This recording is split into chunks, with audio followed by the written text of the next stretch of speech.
Son las 7:30 de la tarde, las 6:30 en las Islas Canarias. Muy buenas tardes a todos. Sean bienvenidos a la redacción abierta en El Toro Televisión para contarles lo que ha sido o está siendo noticia este jueves 20 de abril. Desde luego, hoy era el día de la votación de la reforma de la ley del solo sí es sí. El Partido Socialista no hubiera sido capaz de reformar la ley Montero-Sánchez, si no hubiera sido por el voto del Partido Popular.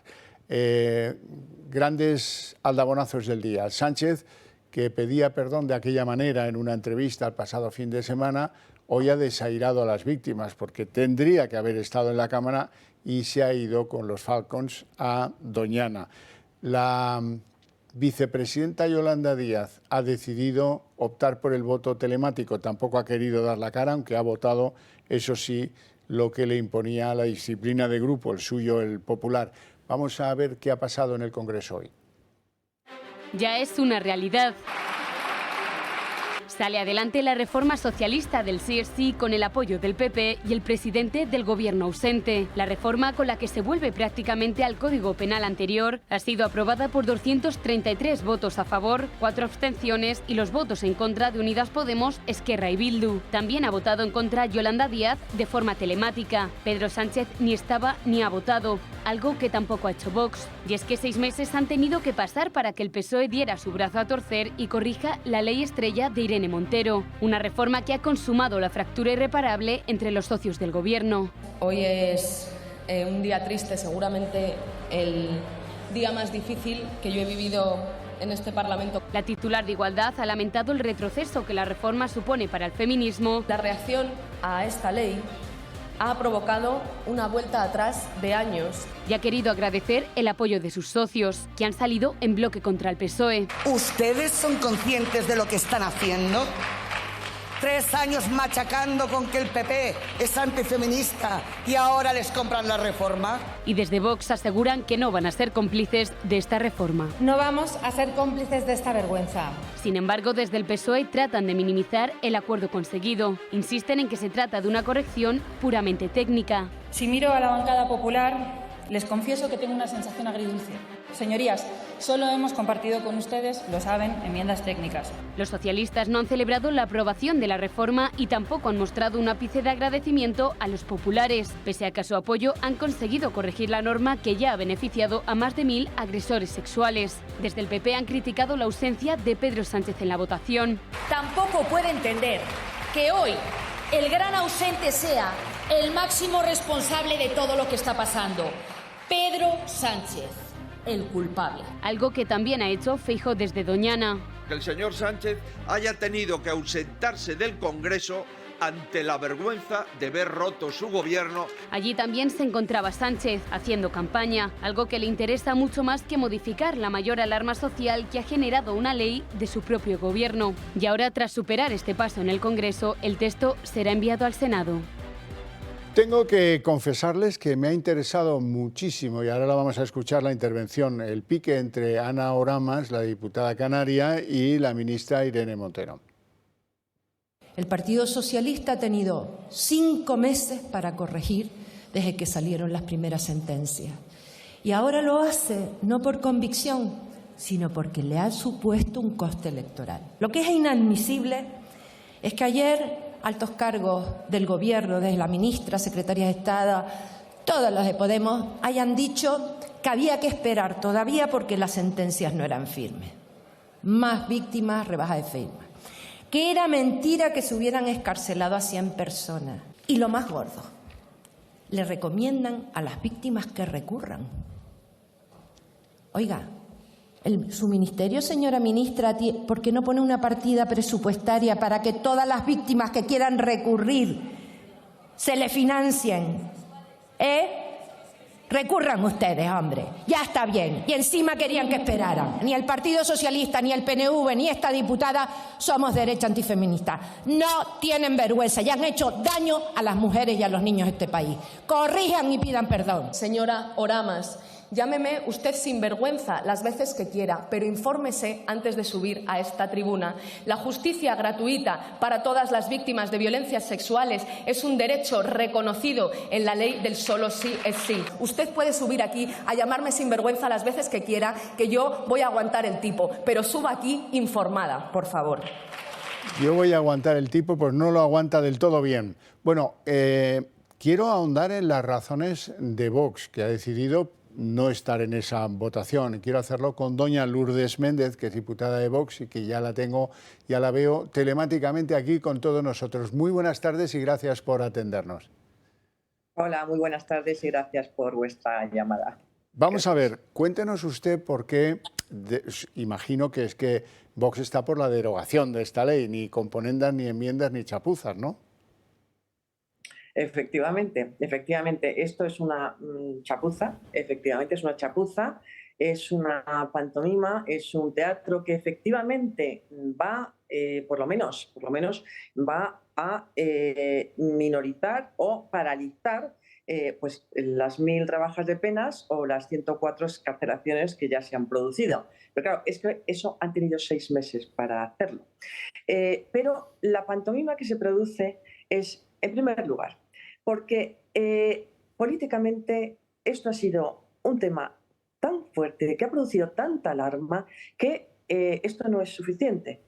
La ministra tenía que haber dimitido. Esto se tenía que haber producido hace 6 meses. Pero además, no solamente con una modificación puntual de estas características para volver a la ley anterior, sino que toda esta ley es entera es muy perjudicial. De hecho, lo que nosotros no llegamos a entender es cómo llegan a un acuerdo el Partido Popular con el Partido Socialista cuando el Partido Popular votó en agosto que no a esta ley, pero no solamente por este motivo, sino por otros muchos. Nosotros, en nuestra enmienda a la totalidad, entonces, cuando se aprobó la ley del sí es sí, ya advertíamos en esa enmienda que se iban a penalizar con penas más duras a delitos más leves y que se iban a rebajar las penas de los delitos más graves.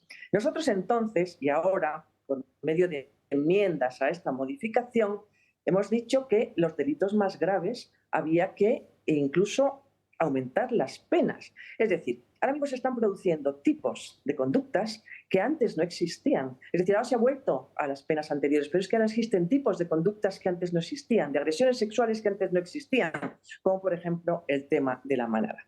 Y eso no solamente existen causas que no se están acometiendo contra ellas, sino que además no se están aumentando las penas con estas barbaridades. Nosotros hemos presentado diversas enmiendas para que no se quedara el tema como está y además, sobre todo, para que esta ley siguiera en su conjunto, porque los efectos, estamos viendo los efectos directos y ahora mismo que están creando alarma social y que son muy recientes, o sea que son directos, pero es que después existen unos efectos también que van a ser más tardíos en el tiempo, que van a producir, y sobre todo porque esta ley va contra determinados principios, el principio de igualdad, el principio de proporcionalidad, el tema del consentimiento. Es decir, es que hay cosas también muy gordas, independientemente del tema de las penas, que no estamos de acuerdo, hay cosas muy gordas en esta ley que hay que acometer y había que derogarla entera. Bueno, le podría decir más cosas, pero a lo mejor usted me quiere preguntar algo más concreto y no, continúe, por favor. Se lo ruego, continúe. Bien. Hay un tema en esta ley que nadie ha desvelado, y es en una disposición transitoria donde se anula el arbitrio de los jueces para un poco valorar las pruebas cuando se cometen este tipo de delitos. Eso es muy fuerte. Es decir, se ha ido a lo largo de toda la legislatura, esta ministra ha ido acusando a los jueces. De hecho, este error legislativo tan gordo que se le avisó, resulta que le echa la culpa a los jueces y que la culpa de esas sentencias resulta que es de los jueces. Entonces, eso es inadmisible en una ministra del Gobierno de España. Pero no solamente ha hecho esas manifestaciones, sigue acusando y sigue denunciando a los jueces por aplicar una ley que ella ha aprobado muy mal hecha técnica, jurídicamente e ideológicamente, sino que ahora existe una disposición transitoria donde lo que dice es que no debe de existir arbitrio judicial. Eso es ni más ni menos que atacar al Poder Judicial a la hora de analizar las pruebas que existen, que cuando estos hechos se cometen deben de analizar, ¿no? Después, eso en cuanto a lo que son las penas realmente vuelven, ya digo, como si dijéramos a la situación anterior de la ley del CSI, cuando nosotros creíamos, ya digo, que se tenía que modificar para los delitos más graves, no nos ha tenido en cuenta, pero después lo que es también el conjunto de la ley, que es por lo que la razón por la cual esta ministra aprueba esta ley, el tema de las penas no le importaban, y de hecho se ha visto cuando aprobó esta ley, redactó esta ley, el tema de las penas a la ministra no le importaba y ha tenido estos efectos, pero el objeto y la finalidad de esta ley sigue vigente, y es el tema del consentimiento. Es decir, esta ley va contra el principio de presunción de inocencia. Esta ley lo que hace es que considera al varón culpable mientras él no demuestre lo contrario ante una denuncia. Esta ley va contra la confianza de las relaciones más íntimas. Esta ley lo que provoca es una desconfianza en esas relaciones. Esta ley victimiza a la mujer. Y existen una serie de consecuencias, y quizás una, aparte del tema del consentimiento, una de los objetivos que también son muy perversos, como han hecho en todas sus leyes, es decir, esto es un conjunto de leyes que al final siempre inciden en el adoctrinamiento a los menores. Una de los títulos en la ley del CSI va dirigido a el adoctrinamiento en el sistema educativo, también en el sistema sanitario, por medio de un guardia civil, fuerzas y cuerpos de seguridad del Estado, donde se modificarán pues, las instrucciones que tengan para entrar en los colegios. Las fuerzas y cuerpos de seguridad del Estado ya están entrando en los colegios para prevenir de los abusos, y lo están haciendo bien, pero ahora existe una vuelta de tuerca más a intentar meter en las escuelas un adoctrinamiento y una educación sexual que estamos viendo cuáles son los efectos que está teniendo ese adoctrinamiento y esa educación sexual, porque no nos olvidemos de algo, y es que están subiendo el número de abusos sexuales a menores. No solamente está subiendo el número de abusos, sino que esos abusos se están realizando en edades menores. Eso, ¿cuál es una de las principales causas? La hipersexualización que se está produciendo. Y se está produciendo metiéndola en los colegios y además por parte de las administraciones y del gobierno. Vamos a ver, hemos visto diferentes contenidos de carácter sexual que van en contra del tema de la Constitución, del derecho que tienen los padres a que eduquen a sus hijos según sus convicciones, porque además a niños de 12 años lo que les pregunta es que si mantienen relaciones sexuales, lo que les presentan tema de masturbación, o sea, eso es constante. Por lo tanto, ese adoctrinamiento sectario, yo diría bastante animal, lo que está es estimulando un comportamiento sexual desde edades muy tempranas, que es lo que llevan esas consecuencias que estamos. Por lo tanto, ya digo que son muchos los asuntos y los objetivos y la finalidad que esta ley tiene en sus artículos, ¿no? y todo el contenido de la ley. Por lo tanto, siendo lo más alarmante las penas por las cuales tenía que haber dimitido esta ministra, los efectos también, que de manera más tardía veremos a lo largo del tiempo, van a ser muy perjudiciales precisamente por los objetivos que persigue y por los principios a los que atenta, el principio de igualdad, el principio de proporcionalidad, el derecho de los padres a la educación de sus hijos, y todo eso obviamente va a tener unas consecuencias realmente bastante perversas. Doña Lourdes Méndez, un placer enorme tenerla en el programa, le deseo una feliz tarde y muchas gracias. Muchísimas gracias a ustedes, gracias. Bueno, ¿y Sánchez qué? Pues Sánchez en Doñana, con dos Falcon porque bueno, por cuestiones de probablemente horario de los pilotos, no sé cuál es la otra causa, uno lo ha llevado y otro lo ha ido a recoger. No nos estamos de nada. Por cierto, unos Falcon que son altamente contaminantes. Digo yo que si vas a Doñana, pues deberías procurar respetar ese santuario de la naturaleza tratando de contaminarlo lo menos posible. Pues no, ahí se ha quitado de en medio para ir a hacer lo que a él le gusta, política contra, en este caso, el Parlamento andaluz, el Gobierno de Andalucía y el plan aprobado recientemente para los regadíos de zonas próximas a Doñana. No se nos olvide tampoco eso, no es Doñana, sino zonas próximas a Doñana.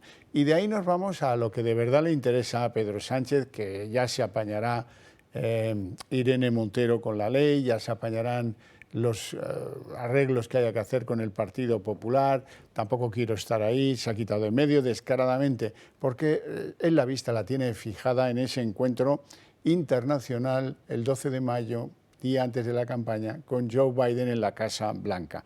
Porque de lo que se trata, una de las pocas cosas que le va a quedar al PSOE, de las cuales intentar presumir exageradamente desde cualquier punto de vista, es el peso internacional que tiene Pedro Sánchez. El presidente del gobierno viajará a Estados Unidos para reunirse con su homólogo americano Joe Biden. La visita se producirá justo el día en el que arranca la campaña electoral para las elecciones autonómicas y municipales. Pedro Sánchez quiere reforzar su imagen internacional y la fecha señalada para visitar la Casa Blanca no es casualidad. No es la primera salida que el líder del PSOE lleva a cabo para mostrar que tiene buena relación con otros países y líderes mundiales, pero no deja claro el motivo real de las mismas, si hay una política internacional detrás o va para estrechar la mano. Su viaje a Marruecos con motivo de la reunión de alto nivel fue el primero tras el cambio de postura sobre el Sáhara Occidental. Y horas antes de que se produjera el encuentro, Mohamed VI dio plantón a Pedro Sánchez. Su reunión se basó en una llamada telefónica. Hace unas horas le preguntaban en el Congreso de los Diputados sobre la intervención desde Rabat en la destitución de la exministra de Asuntos Exteriores, González Laya. La respuesta se sigue esperando. Con motivo del aniversario del comienzo de la guerra en Ucrania, el presidente viajó a Kiev para demostrar su apoyo a Zelensky, pero según los datos de la Corporación de Reservas Estratégicas de Productos Petrolíferos, las importaciones de gas natural de Rusia a España crecieron un 151% en febrero, en comparación con 2022, por lo que Rusia es el tercer principal proveedor de gas natural a España, habiendo importado el 17,2% total del mes. Después viajó a China para mantener un encuentro con Xi Jinping, para intentar que el líder asiático medie por la paz entre Rusia y Ucrania, después de que este estuviese en Moscú reunido con Putin. España está cerca de asumir la presidencia rotativa de la Unión Europea. Pekín podría querer acercarse a Europa. En cambio, el presidente tiene otras materias pendientes, como que tras el cambio de posición sobre el Sáhara, Argelia suspendió de manera unilateral el Tratado de Amistad, Cooperación y Buena Vecindad con España, hecho que ha afectado a las empresas españolas en millones de euros. Parece que Sánchez solamente quiere estar en las fotos.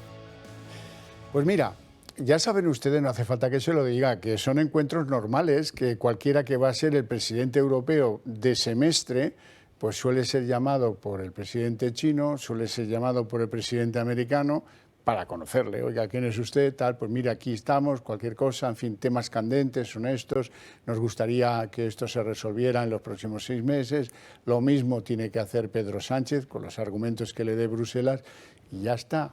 O sea que lo demás, continuamos en el fracaso. Lo digo a tenor del fracaso con el rey de Marruecos. Y hablando de Marruecos, recordarán ustedes lo dicho por Yolanda Díaz en una reciente entrevista, que ha levantado no poca polvareda. Marruecos es una dictadura, lo decía el pasado fin de semana en una entrevista televisiva. Bien, pues aquí en esta casa hemos ido buscando cosas anteriores dichas por Yolanda Díaz, que suele ser siempre la señora que se pone de perfil. Sin embargo, hemos encontrado algo que dijo en la ONU que no tenía nada que ver con eso y que se refería a Marruecos. Vamos a escucharla, verán. Si sigue pensando que Marruecos, que es un Estado miembro, es una dictadura o si se retracta usted de esa opinión. Muchas gracias. Lo que quiero decir justamente porque hoy estoy en la ONU, que le quiero dar las gracias a Marruecos porque ha defendido y ha acompañado no solo al Gobierno de España, sino al resto de los países en el apoyo a esta resolución. Creo que hoy sí es un día de agradecimiento. Marruecos nos ha acompañado. Por tanto, hoy quiero dar las gracias. ahora mira qué displicente. 2 días después de la entrevista y de decir que Marruecos es una dictadura, templando gaitas en Naciones Unidas. Bueno, Yolanda Díaz, ¿qué quieren que les diga? Bueno, hablemos de droga siquiera unos momentos, porque les tengo que contar y quiero que vean imágenes de una macrooperación de Europol que involucra a varios países, 10 detenidos, fundamentalmente Granada, Valencia, Gran Canaria, Tenerife. En total, 7 toneladas de droga incautadas. Y bueno, ya están puestos los han puesto a disposición judicial y pues el juez ha ordenado el ingreso en prisión de 8 de los investigados. Lo curioso es que utilizaban servicios de paquetería para mandar la droga de un lugar a otro. O sea, ya es que esto es el colmo. En fin, vamos a intentar trabajar todos para que esto de la droga vaya en buen recorrido y no en mal recorrido como está yendo en los últimos tiempos. Les tengo que dar una última hora, y es que el próximo lunes es el día en el que se va a producir la exhumación de forma forzada del cadáver de José Antonio Primo de Rivera, el que fuera líder de Falange.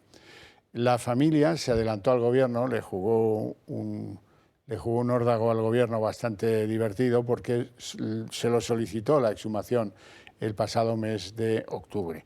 Y ahora, pues el lunes, en Cuelgamuros, se va a producir la exhumación de José Antonio Primo de Rivera. Vamos con algunas otras cosas de actualidad que deben conocer. Seguramente han oído hablar y mucho de Manuel Ibar, del sobrino del boxeador Urtaín, seguro que le recuerdan. Bueno, pues el Tribunal de Florida le ha denegado pues sus pretensiones de repetir el juicio que le condenó a perpetua. Este hombre antes es español, antes estuvo 16 años en el corredor de la muerte y al final decidieron los tribunales, con serias dudas sobre las pruebas que pesan en su contra, decidieron conmutarle la pena de muerte por la de cadena perpetua. Ahora solicitaba una revisión del juicio en su totalidad que le ha sido, insisto, denegada. Y bueno, llegados a este punto, si el programa les gusta, pues les ruego nos manden un SMS al 28088, que les va a costar lo mismo que invitarme a mí a un café, o menos, 1,20 €, y con eso nos van a apoyar fuertemente. Además de ese apoyo, les quiero contar también que pueden ustedes hacerse socios del Club de Amigos del Toro Televisión, una colaboración más estable. Les van a pedir una pequeñísima suscripción y van a formar parte de esta familia y van a apoyarnos para poder defender mejor las cosas que ustedes piensan. Además, en el Club de Amigos están todos los días pensando en qué ofrecerles como alternativas culturales, en el ánimo de favorecer pues que ustedes quieran estar al día de algunas cosas. Por ejemplo, los lunes en el Club de Amigos hay una clase de historia con José Javier Esparza, con el que hablaremos dentro de unos instantes, en su serie La Conquista de América. Mañana, a las 10 de la mañana, hay una visita guiada a el Palacio de Cibeles, a las 10 de la mañana, ya tardan. Si quieren incorporarse a la visita o a las conferencias, lo tienen facilísimo. Dirección de la página web del del club, y ahí en agenda pues lo tienen todo a su libre albedrío para incorporarse a esas actividades culturales que son de enorme valor. Además, en el club piensan siempre facilitarles las cosas. Seguro que tienen ustedes pendiente algún reloj, pendiente de regalar algún reloj, o que han pensado en ello. Les sugiero los relojes manuales del Club de Amigos, que son para hombre o para mujer, que tienen caja de acero inoxidable, cristal mineral recubierto de zafiro, dial luminiscente para poder verlo en la oscuridad y funciones para ver el día del mes y de la semana en el que nos encontramos. Se pueden sumergir hasta 100 metros, tienen garantía de 2 años y si necesitan alguna aclaración técnica, pues no lo duden, llamen al Club de Amigos, que se la darán encantados. Vamos a hacer ahora una pausita de publicidad.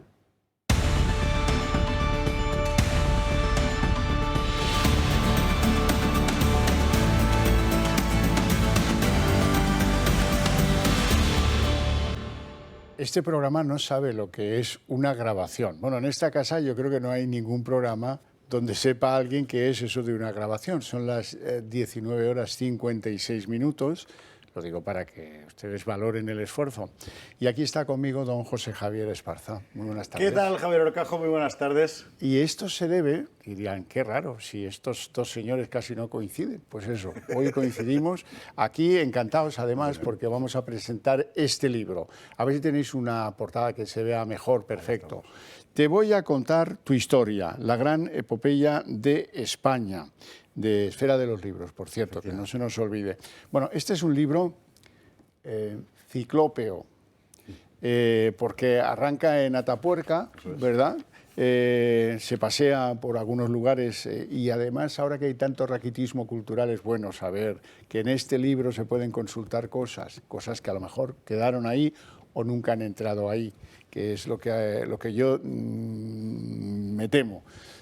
Por cierto, Esparza, en las redes sociales, dice, ¿quiénes son los tartesos a los que he visto que les dedicas?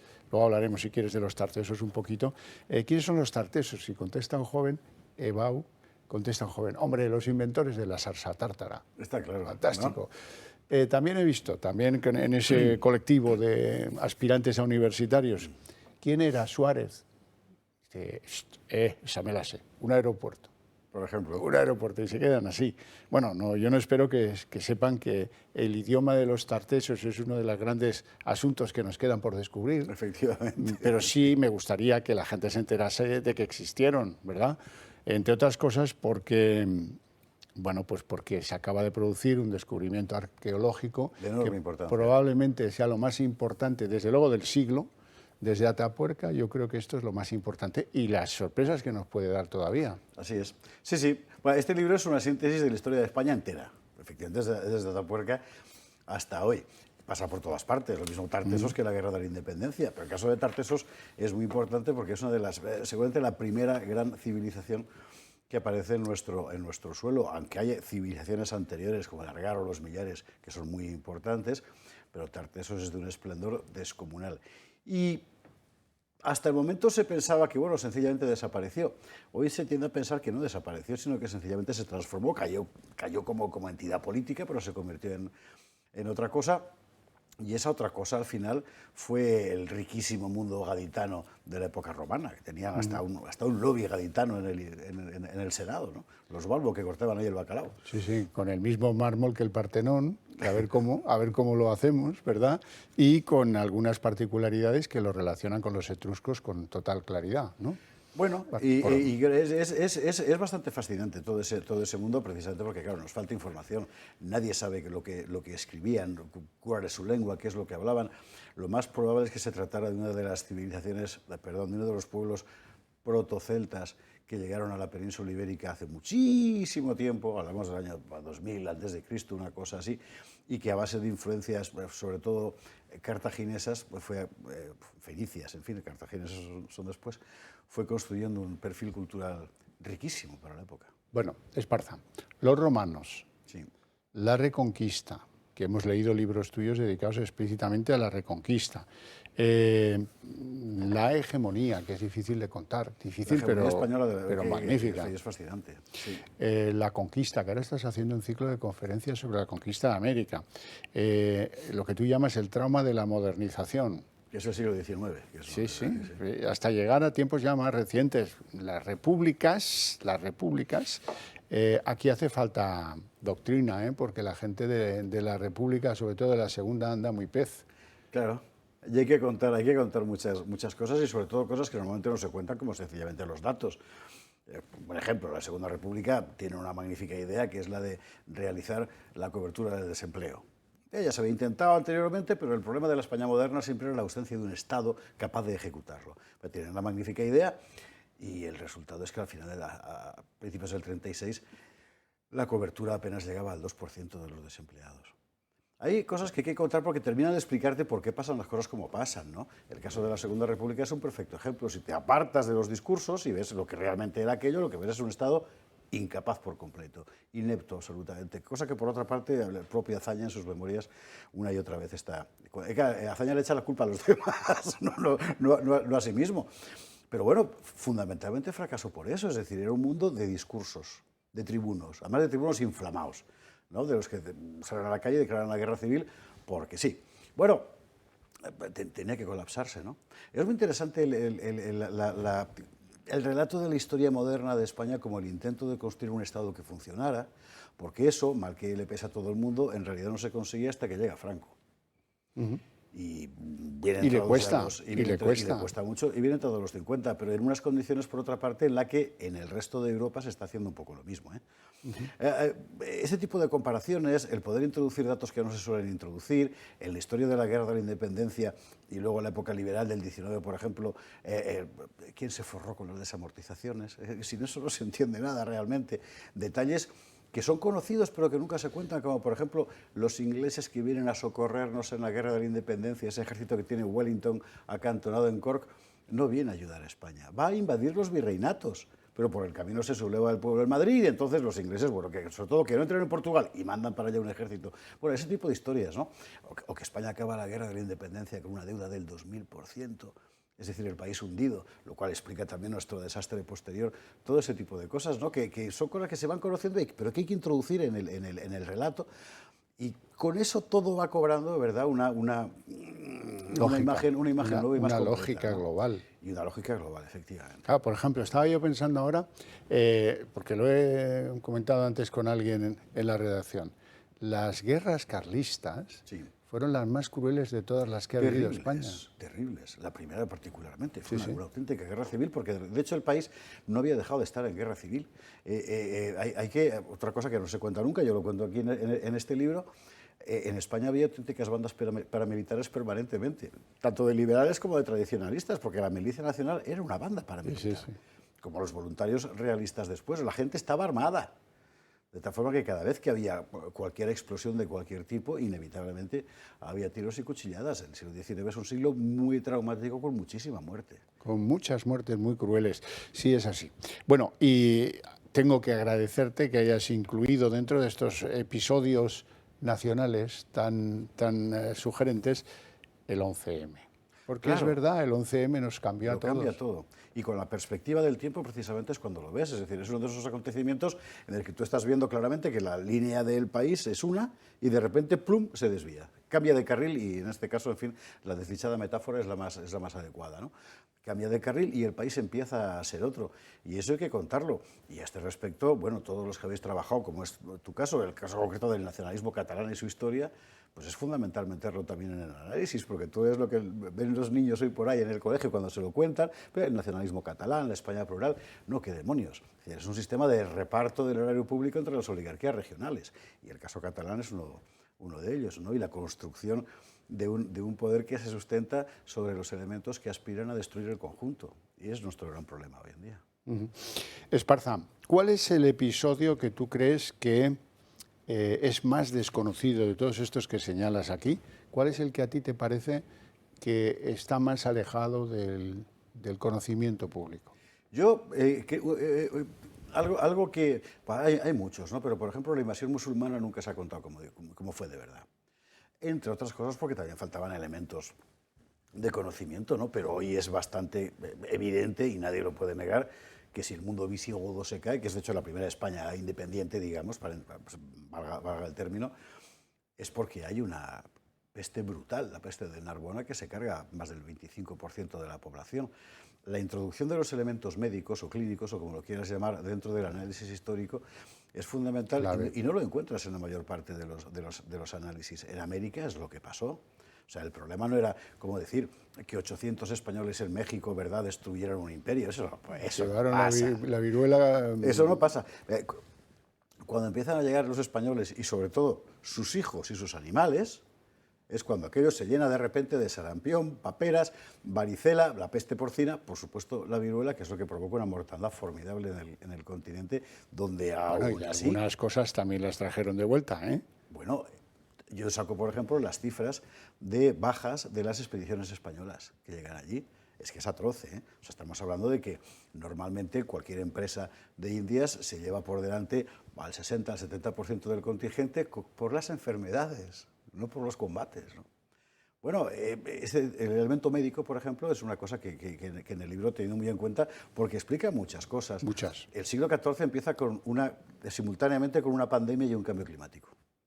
Comienza la pequeña edad de hielo y la peste negra. Y la combinación de la pandemia y el cambio climático en el siglo XIV rectifica completamente y va a producir un siglo ciertamente terrible que cambia la dirección de la historia, ese tipo de elementos, ¿no? Me parece que es también para el lector contemporáneo que está acostumbrado a otro tipo de fenómenos que ya no son las biografías de los reyes y sus matrimonios, ¿verdad? Le va a permitir entender mejor qué es todo lo que pasó. ¿Cuál es, desde tu punto de vista, el cambio tecnológico que más cambió España? Desde luego, en Europa pues podemos discutir si la máquina de vapor de Watt o de quien fuera, que cada vez hay más dudas que fuera de Watt, o la imprenta, o tantas las cosas, ¿no? Pero en España, ¿cuál crees tú que fue? Hay un cambio brutal que es el de la industrialización a finales del 19, que incluso lleva a huelgas terribles, como lo que se llaman las selfactinas. En Cataluña, las selfactinas es una máquina que era las self-acting, ¿no? Entonces aquí se tradujo como las selfactinas, y las selfactinas dejaron en la calle a decenas de miles de trabajadores, fundamentalmente en Cataluña, pero en otros lugares también. Y el resultado fueron unas huelgas terribles. Entonces, ese aceleradísimo proceso tecnológico, de cambio tecnológico en la España de entre finales del 19 y principios del 20, fue muy importante. Ahora, como aportación específicamente nacional, otra cosa que aquí rescato, basándome mucho en los estudios de Nicolás García Tapia, de la Universidad de Valladolid, es el formidable desarrollo tecnológico y científico de la España del siglo de oro, que es algo que normalmente no se cuenta nunca, como si un país hubiera podido ser la potencia mundial hegemónica sin un desarrollo científico. Por supuesto que lo hubo, y enorme y muy intenso. Y además están los papeles, o sea, en el archivo de Simancas están los privilegios de invención, que es como se llaman las patentes de la época, donde te cuenta qué es lo que los españoles estaban inventando. Fue una auténtica revolución tecnológica que se pasaba al resto del mundo, por supuesto. Bueno, oye, pues muchas felicidades, muchas gracias por tu presencia en el programa. Te voy a contar tu historia, contada por Esparza, que es un hombre ameno como pocos que dominen la historia. Muchísimas gracias. Lo cual se te tiene que agradecer doblemente, porque lo fácil aquí es enrollarse. Lo fácil aquí es enrollarse, y tú, efectivamente. Como llevas tanto tiempo con el gato, ya sabes que eso de enrollarse no va con la época. Exacto. Hay que agradecer ahí a la editorial su paciencia y su ayuda para poder sintetizar, efectivamente. Sí, porque hay pocas editoriales que se atrevan con un libro de casi 700 páginas. Sí, ciertamente. Los tiempos que corren, los editores también han cambiado y son ahora diferentes. Muchas gracias, felicidades por el libro. Léanlo, que merece la pena. Y desde luego, este es un regalo para los nietos, para los hijos, no te cuento. Y para esa cuñada pesada que siempre dice cosas que no debe a propósito de algún periodo de la historia española, también. Así es que, muchísimas gracias. Bueno, nos vamos a ir a publicidad.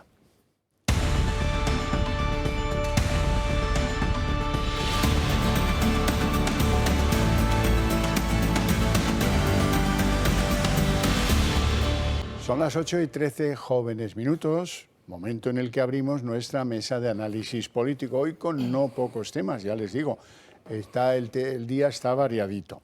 Les presento a mis invitados hoy, doña Eliana Palacios, bienvenida. Muchas gracias. Esta señora es la aguerrida candidata de Vox a un municipio muy izquierdista que hay en la Comunidad de Madrid, Rivas-Vaciamadrid. Exacto. El valor se le reconoce solo de intentarlo. ¿Qué expectativas crees que vas a tener en Rivas-Vaciamadrid? Pues efectivamente, son 30 años de gobierno de izquierdas, que se dice pronto. Izquierda, de Izquierda Unida, de Podemos, de tal. Exacto. Ahora hay un tripartito, si no recuerdo bien mal, ¿no? Sí, ahí están con ECUO, Más Madrid, Izquierda Unida, etcétera. Bueno, pero entonces seguro que se están peleando. Ahí andan. Eso es una ventaja. Ahí andan. También nos acompaña don Manuel Pino, eminente jurista y vicepresidente del Club Liberal Español. Muchas gracias, muy buenas tardes. Buenas tardes. ¿Todo bien? Todo bien. Me alegra mucho. Todo ya de jueves, mañana viernes, que es un buen día. Bueno, vamos a empezar con un tema Y voy suave. a tu tierra, además, mañana. ¿Mañana? Mañana viajo a Barcelona. Pues mira, de Barcelona quería yo hablar ahora. Vamos con ello. Van a haber imágenes de Ada Colau, la alcaldesa de Barcelona, felicitando el Ramadán. No sé si el inicio, el final o lo que fuera. Y entonces se ha ido una escena, no la voy a contar, es más patético si la ven directamente. ¿Me cobras? Claro que sí. Ah, ¿usted es Ada Colau, alcaldesa de Barcelona? Sí, soy yo. ¿Puedo hacer algo por ti? Es que mañana acaba nuestro Ramadán y tenemos fiesta pasado mañana. Quiero que saludes a todos los musulmanes, que pasemos una feliz fiesta. Claro que sí. Feliz Ramadán a todos los vecinos musulmanes de Barcelona, que tengáis una feliz fiesta. No se nota nada que es impostado, ¿verdad? No, que va. La están poniendo, pero de chupa dedo, miren, en las redes sociales, porque le dicen, oiga, ¿y ya felicitó la Pascua a los cristianos, a los católicos, a los ortodoxos, a los judíos, o solamente felicita el final del Ramadán? Nadie se cree que esta señora vaya a comprar ahí donde al colmado del Morito el paquetito de arroz que lleva, ¿no? Manuel. Pues Javier, estamos en campaña electoral, veremos muchas más cosas de estas. Esto es un circo y hay muchos actores en el circo electoral que tenemos, ¿no? Sí, pero hay algunos vídeos que rozan el tomarnos el pelo directamente. Yo creo que efectivamente, ¿no? Forma un poco más, ¿no?, del espectáculo, ¿no? Decorar un electoral municipal. No, hombre, las cosas... Ha habido tiempos en España en que la política no era así. Están las redes sociales. Bueno, haría un vídeo, yo si fuera Colau le recomendaría, haga usted un vídeo contando que no ha prevaricado ni malversado dinero del Ayuntamiento de Barcelona favoreciendo a entidades que son de su club ideológico. Una de ellas la presidía ella cuando estaban en el rollo contrario a los desahucios, ¿verdad? Ahora hay un procedimiento judicial que, por cierto, me temo que pueda acabar con la carrera política de Ada Colau. Lo que pasa es que ya sabes que los tribunales, cuando llegan elecciones, les entra como no sé qué paniquito y dejan de trabajar, ¿no? Y que este tema puede alterar el resultado electoral. Nunca lo he entendido esto. Es un reproche a lo judicial, no te lo tomes en lo personal, pero sabes que lo hemos hablado 1000 veces y no tiene el menor sentido. Son poderes independientes, ¿no? Sí, porque lo sean de verdad. Las democracias liberales tienen que tener poderes, contrapoderes y división de poderes. Y la justicia es un poder. Mira lo que han dicho en Castilla-La Mancha. Dice, oye, este tema de los regantes, de los 3.000 regantes que dicen que ha habido fraude, un fraude que dicen que es incluso mayor que el de los ERES de Andalucía, 1.200 millones he leído, tal. Bueno, pero esto como puede afectar, era del tiempo Barreda, cuando era presidente de la autonomía, pero como puede afectar el desarrollo electoral, vamos a pararlo un poquito, vamos a pararlo unos mesecitos y luego, si acaso, ya lo recuperaremos. No es lo suyo. Esto no demuestra que el país no es de verdad independiente. Pero bueno, eso es un criterio. Hoy se ha votado en el Congreso la reforma de la ley del solo sí es sí. Una reforma en la que, si no hubiera sido por el apoyo del Partido Popular, hubieran tenido que retirarla porque no conseguía auparse a lo que podíamos llamar la aprobación de la reforma. Bueno, ni agradecimiento ni nada por el estilo. Vox, por cierto, ha decidido no estar en eso. Nosotros, dicen los de Vox, creemos en que esta ley debe ser derogada y, por lo tanto, mire, votar estas cosas, pues como que no. El debate, si ha demostrado cosas, es, 1, el gobierno está roto. 2, Sánchez es un cara dura. ¿Por qué? Pues, hombre, porque no te puedes ir. Si este tema de verdad te importa, si le has pedido perdón a las víctimas, no te puedes ir a Doñana el día que se vota eso. Principio fundamental del respeto a la gente, a las víctimas, a las mujeres víctimas de agresión social, de agresión sexual, a los niños víctimas de delitos de pederastia. No te puedes ir a Doñana ese día, vete por la tarde una vez. No, él se ha quitado de medio, que es la frase coloquial que mejor define este asunto. Por cierto, que se ha quitado de medio con 2 Falcons, dos, el que le ha llevado y el que le ha ido a recoger. Y anda que no contaminan los Falcons. Bueno. La ley ha sido un disparate que la mantenga tantos meses, porque la ley se sabía y estaban informados por los órganos consultivos de las consecuencias que iba a traer aprobar en los términos que estaba prevista la ley que hizo el Ministerio de Igualdad y aprobó el Consejo de Ministros. Lo que han tardado es mucho hasta llegar a esta solución. Entonces han pasado muchos meses para tener 1000 personas ya con la rebaja de condenas y 100 personas en la calle condenados todos por violencia y agresiones sexuales, ¿no? Entonces esto es una vergüenza. Lo que hace falta aquí, aparte de que pida perdón, tarde también pida perdón por el daño que ha hecho a las víctimas, que lo ha pedido este fin de semana, lo que hace falta es que la ministra también pida perdón y sobre todo que asuman la responsabilidad política. Porque ¿quién ha asumido la responsabilidad política de este fiasco que han montado? De este daño que han hecho. Nadie. Y además el daño que han hecho no se para aquí. Ahora, esa ley, cuando se apruebe, serán los juicios y los delitos que se cometan a partir de su entrada en vigor. Pero todo el que esté con esta ley va a tener los beneficios y van a seguir suma y sigue, sin retorno, de beneficios penitenciarios y de condenas. Pues mira, si han resuelto 1000 expedientes, por ahí le andará, podrían tener que resolver 3000 más, porque hay 4008 pues en las cárceles por este tipo de delitos. Pues ese todos es tienen daño. el mismo derecho. Ese es el daño, y la vergüenza es pedir tarde disculpas, hacerlo muy tarde, y la ministra, autora, que no pida ni disculpas, su soberbia, ni pide disculpas, ni reconoce el daño, aunque ha presentado enmiendas elevando más las penas que las propuestas del PSOE. Sí. Y al final, de rositas, y políticamente aquí nadie ha asumido la responsabilidad de este daño. Bueno, eso para mí es lo más grave, ¿eh? Yo creo que ya ha salido muy tocada y Lo supongo más grave, bueno, pues siga ahí en el gobierno. Ella y su acompañante. Sí. Siguen las dos ahí en el gobierno con la bandera de defender esta ley, ¿no? Eliana, ¿cómo lo ves tú? No, efectivamente, yo creo que forma parte de una más, ¿no? Una más a la que nos tienen sometidos, ¿no? En ese sentido el Gobierno. Como bien decías, ni han pedido perdón, ni han reparado. Yo me pongo en la piel, ¿no?, de esas familias, de esas mujeres, ¿no?, que están presenciando esto, ¿no?, que lo están viviendo con ese temor. Y yo me pregunto, ¿qué sentirán al ver hoy, ¿no?, como el presidente del Gobierno coge, se va en Falcon, ese que no contamina, ¿no? Ese casi poco. Bueno, casi poco. ¿qué sentirán? Pues supongo, Nosotros lo tenemos claro y ahí nos hemos posicionado y lo hemos dejado muy claro. Profundamente humilladas. Oye, me gustaría, ¿sabéis qué? Cuando lo tengáis listo me lo decís, volver a escuchar a Ana Oramas, que por cierto votó que sí a esta ley y luego ha reconocido, al menos ha reconocido, lo hice mal, pido disculpas, lo hizo hace mucho tiempo, pero hoy le ha cantado la caña y de qué manera a Irene Montero. Merece la pena volverla a ver.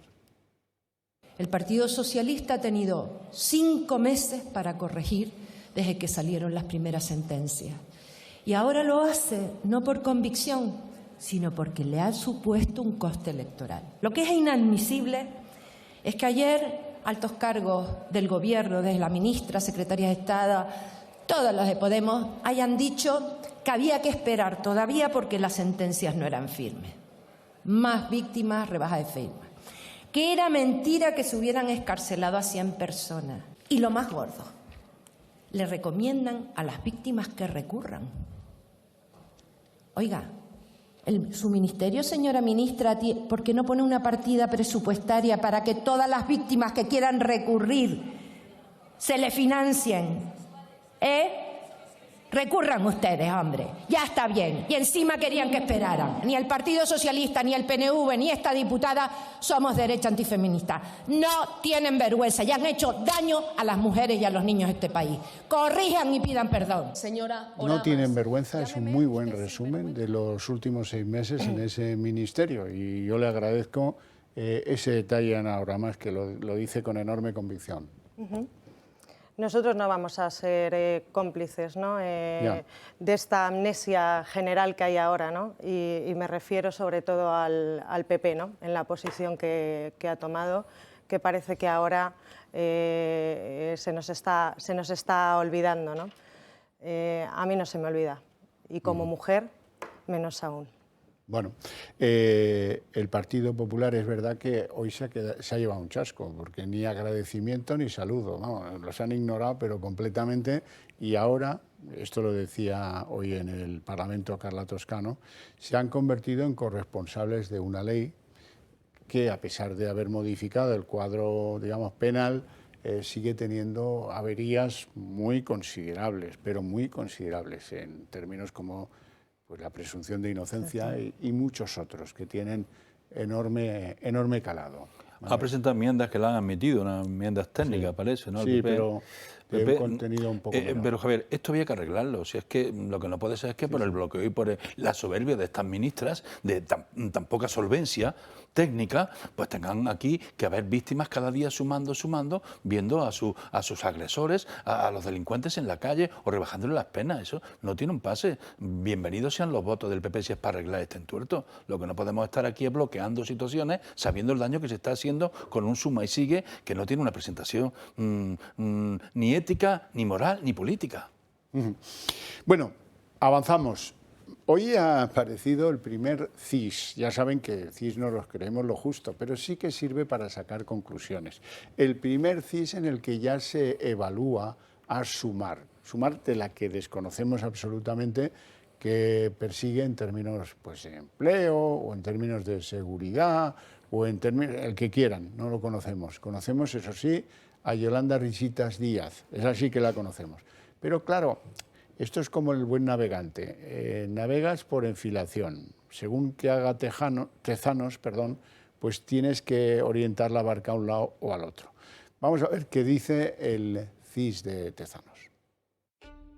Sumar da el sorpaso, o al menos eso es lo que dice el CIS de Tezanos, que la plataforma de Yolanda Díaz asume la fuerza de Podemos y se consolida como cuarta fuerza en el panorama político nacional. En el Partido Socialista lo celebran. Bueno, pues el CIS no deja de ser una encuesta, como todas las encuestas, que nosotros valoramos con prudencia, pero que viene a destacar también un poco lo que palpamos en la calle. El barómetro del CIS es el primero que se elabora desde la consolidación de la plataforma Sumar y el mismo que Podemos criticó hace unas semanas por estar manipulado. En el Partido Socialista guardan silencio sobre cuál sería su estrategia de cara a un futuro. Reeditar una coalición con Podemos quedaría descartado. ¿Por qué? La ley del solo sí es sí no solo ha traído consecuencias nefastas para los morados, también para el propio PSOE. En enero de este mismo año, un análisis del CIS dio a la luz que la ley estrella de la ministra Montero había traído consigo más de 500.000 de votantes menos para los socialistas. ¿Y qué hay de la plataforma Sumar? La vicepresidenta Yolanda Díaz se ha hecho en tiempo récord con los apoyos de las bases de Podemos, pero también del propio Partido Socialista, es decir, de los denominados progresistas descontentos con las políticas de Pedro Sánchez. Las negociaciones entre los de Iglesias y la que fuera su sucesora siguen en un punto muerto. No hay atisbos de acuerdo ni de acercamiento y los socialistas cada vez más hacen ver a la líder de la plataforma Sumar que no le hace falta precisamente eso, todo por mero interés electoral.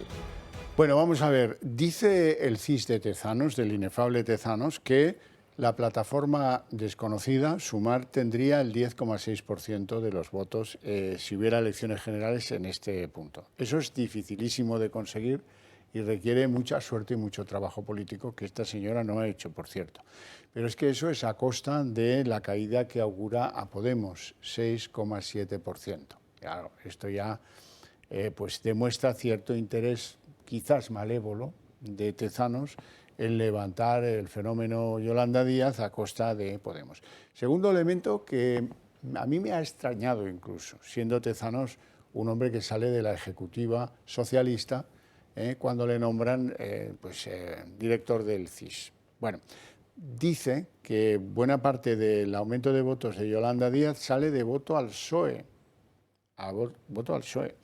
Espero que en la próxima nota que le entregue al presidente del Gobierno, junto a esa que decía has perdido 612.000 votos femeninos, le diga, oye, a ver si dejamos de avientar a la señora Yolanda Díaz porque esto nos está saliendo, pero rematadamente mal. Don Manuel. Pues bueno, todas las casas demoscópicas dan resultados distintos a Tezanos. Tezanos es una vergüenza que sea el director del Centro de Investigaciones, es una vergüenza. Pero bueno, esto es lo que hay, estos son los tiempos que nos toca vivir y ahí lo tenemos haciendo este tipo de equilibrios con las encuestas y de cocina para los resultados. Dice que ha bajado tanto el PP como el PSOE, dice, y le dan un estrellato a Yolanda Díaz, que bueno, pues eso es una operación que lleva tiempo en marcha y eso pues está claro que ahí hay un maquillaje de cambiar el personaje que lidere esa izquierda del PSOE desde hace tiempo, en el que está contribuyendo activamente el propio Partido Socialista. Y entonces, ¿qué ha cogido ella? Ella tiene todo lo que sustentaba eso. Si los demás Madrid se van, si Colau se va con los comunes, si se va Baldoví y su compañía, si en Andalucía pues van otros, si las mareas, pues entonces se ha quedado esto muy despoblado, digamos, del soporte territorial que tenía Podemos. Y además perdiendo en todas las elecciones que ha convocado, como las andaluzas últimas, perdiendo votos por un tubo, porque las lideresas que tiene hoy en escena Podemos pues no generan confianza, y todas estas cosas que hacen lo que deteriora es la imagen y el futuro de Podemos. Entonces esto es un cambio de maquillaje de la izquierda. Han catapultado desde el gobierno a la señora esta Díaz, que parece que va a descubrir el mundo con esa voz suave, y bueno, pues le han puesto mucha gloria a los sindicatos y la izquierda del PSOE, pero como ministra de Trabajo y como la reforma y tal, pues bueno, el que sepa algo de esto y se asome, ve el petardazo que hay y además lo autoritaria que es, porque cuando no pacta con la COE, te lo pone por decreto y aquí, o llama a los sindicatos amigos para que saquen la foto, pero aquí, a los comegambas. Exactamente, aquí lo del pacto del diálogo social y de todo por consenso, con lo que digo, ¿consenso de qué? Con los sindicatos, el consenso y con la foto, Escrivá y ella, que están jugando los dos. Entonces, esto pues es una situación de la izquierda que por otra vez más cambia de color, cambia de maquillaje y de líder. Hemos tenido muchos ya en esa izquierda del PSOE. Sí, esto parece que el gobierno apuesta a esto descaradamente. Sí, le ha gustado. Le ha gustado Sánchez, pero tiene mucho peligro. Sánchez piensa que esto es un juguete de él. No, ahí está la izquierda dura, la izquierda antigua, está el Partido Comunista debajo, y ya veremos. Eliana Palacios, tú los conoces bien, ¿no? Efectivamente, sí, los conozco perfectamente. Pues sí, exacto, el CIS, ¿no? Yo creo que es ese elemento, ¿no?, que deforma, ¿no?, la opinión pública, precisamente, ¿no? Hoy en día, ¿quién crea el CIS? ¿Quién crea el CIS, ¿no? Y estoy de acuerdo, ¿no?, lo que comentabas, ¿no?, que es ese maquillaje, ¿no?, que se está haciendo, ¿no? Se la ha puesto bonita, se la ha peinado, se la ha puesto y venga, sale a escena, ¿no? Yo creo que es eso, ese lavado de cara que se está haciendo, pero hay que recordar, ¿no?, que está ahí en el fondo ese partido comunista fuerte, duro, que en el fondo subyace en ella, y eso es, Eliana, lo que realmente cuéntame los grandes ítems de tu campaña para ser alcaldesa, que es tu deseo de Rivas Vacía Madrid. Pues en Rivas no sé si conocéis un poco la situación que hay ahora mismo. Empezamos el año con la noticia, fuimos el único municipio de Madrid, junto con Madrid Capital, que había implantado una zona de bajas emisiones. Con el Madrid Central de Almeida, aparece la noticia, estaba Rivas. Rivas tiene zona de bajas emisiones implantadas y en Rivas ha implantado unos nuevos carriles bici, que lo que han hecho es, pues una vez más, quitar uno de los carriles, pues para que pues los ripenses no cojan el coche, ¿no? Tenemos que ir como ellos nos dicen, tenemos que ir en el medio del transporte público que ellos quieren, etcétera. ¿Qué ocurre? En Rivas ahora mismo, por ejemplo, es un problema candente. El ripense tiene el atasco por la mañana en el propio municipio y luego el atasco del A3 para poder llegar a Conde Casal. Todo eso lo han hecho, como siempre, ¿no?, los ecologetas, ¿no?, abogando, ¿no?, a la ecología y al cambio climático, ¿no?, cuando no se están dando cuenta que obviamente esos atascos que está provocando el doble de polución, el doble de contaminación ahí en Rivas. Y entiendo que vosotros proponéis eliminar esos carriles. Efectivamente, bici, ¿no? Y sobre todo devolver la movilidad al municipio, aparte de abogar por una red de transporte. O sea, no es normal que dentro del propio municipio no haya una red de transporte público de autobuses y que familias que viven en un punto determinado hasta la boca de metro puedan estar tardando 40 minutos. Eso pasa en Rivas, o que sea el municipio de Madrid con el IBI más alto. Así, ¿eh? Con el IBI más alto. Preguntad ahora mismo que estamos en plenas campañas de pagos de IBI allí, o, por ejemplo, declaraciones de renta, etcétera. Preguntad allí a los vecinos cómo están.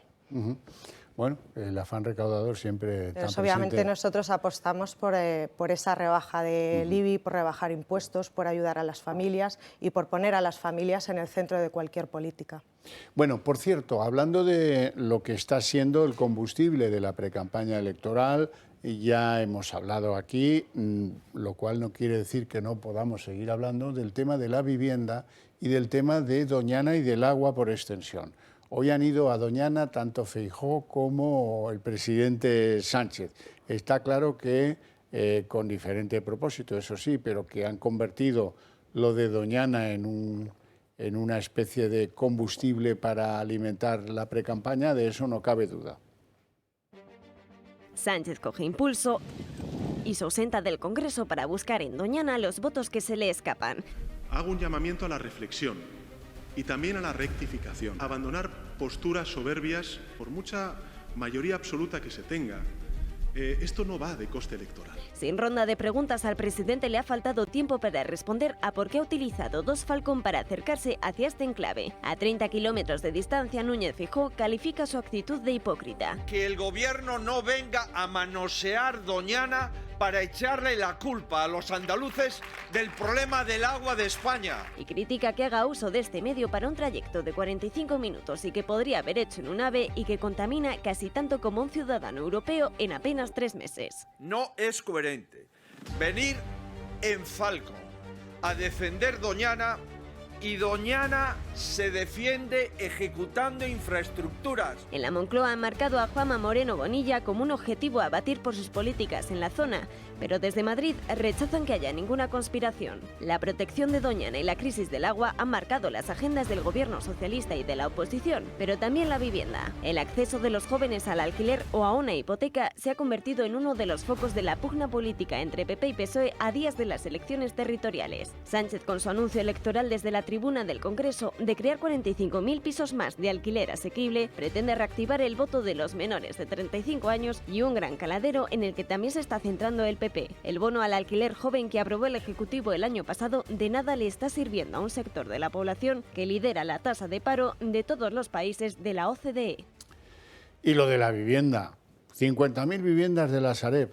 La ministra competente dice, bueno, solo van a ser 9.000. Hoy han contado las que son utilizables mañana si se las ceden al Ayuntamiento de Madrid, creo que son 9. No sé si son 6 o son 9, poquísimas. Al día siguiente, como le ha salido mal lo de la chistera y el conejo, pues saca otra chistera y otro conejo. 43.000 que vamos a financiar con 4.000 millones de fondos europeos. Si uno sabe dividir, 43.000 dividido por 4.000, sale que este hombre es capaz de hacer viviendas a 93.000 euros cada una. Javier, si no va a ser ninguna. No. Este ambiente más que habla. Claro. Lo de hoy, lo que ha hecho hoy con el Falcon y allá Doñana, es que es otra vergüenza. Sí, es un tema más, sobre todo un acto electoral más con los medios del Estado. Sí, sí. Con los Falcon y con todos los medios del Estado y las televisiones del Estado a un acto electoral más, porque ha estado 40 años gobernando en Andalucía.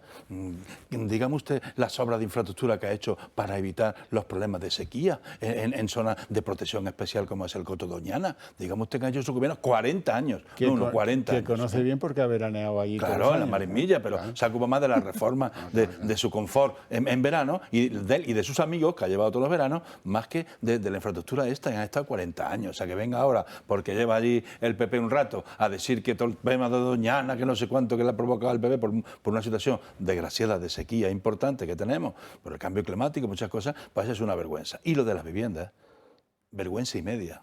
Es una tómala de pelo, es una provocación a la intelectualidad del ciudadano medio. ¿Usted cómo puede decir que en la Sareb hay 50 viviendas? Es de una ignorancia, Javier. 50 viviendas es imposible, no las tiene el Sareb, no las tiene, ni las ha tenido. Y lo que tiene son algunos suelos y algunas viviendas que son impracticables por razón de dónde se encuentran, en polígonos, ocupadas, invadidas, a medio hacer. O sea que todo es mentira, pero más, lo que tiene que decir él, con esto de vivienda que le preocupa tanto, en 5 años, ¿cuántas viviendas he hecho?